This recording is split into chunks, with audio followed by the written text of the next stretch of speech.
आता आपण बनवू खारी शंकरपाळी. त्यासाठी मी 2 वाट्या मैदा घेतलेला आहे, 1 टेबलस्पून जिरं, 1 टेबलस्पून ओवा हातावर चुरून घेतलेला आहे आणि चवीपुरतं मीठ टाकलेलं आहे. आपल्याला छोटी 1 वाटी आपल्याला तेल घ्यायचं आहे गरम करून मोहनसाठी. आता कडकडीत गरम मोहन आपण तेला पिठावर टाकून घ्यायचं. चमच्याने चांगलं हलवून घ्यायचं गरम असताना.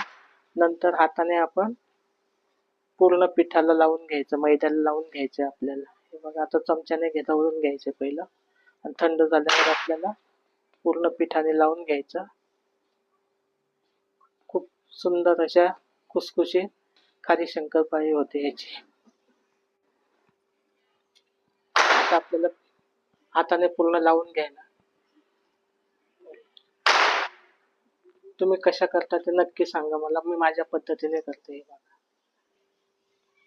आता थंड पाण्याने आपल्याला पिठाचा गोळा मळून घ्यायचा आहे.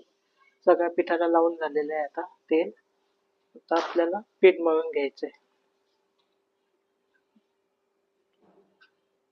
चांगलं घट्टसर असं आपल्याला पीठ मळून घ्यायचं आहे.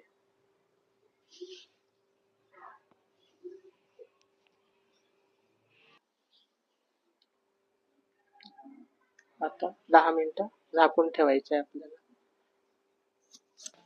आणि आपल्या छोट्या छोट्या रेसिपी आहे, तुम्हाला आवडली असेल तर नक्की सबस्क्राईब करा. हे बघा, आपल्या आवडीप्रमाणे लाटून आपल्याला कापून घ्यायचं आहे. मी चौकोन लाटून अशा लांब लांब कापून घेतलेले आहे.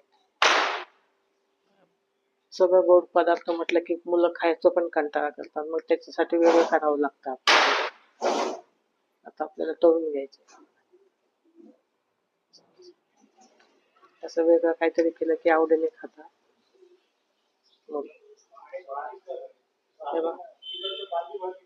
एवढं आपल्याला जास्त लाल पण नाही करायचे, पांढरे पण नाही ठेवायचे. मीडियम गॅसवर आपल्याला भाजून घ्यायचे. तुम्ही नक्की करून बघा, शंकरपाळी खूप छान होते.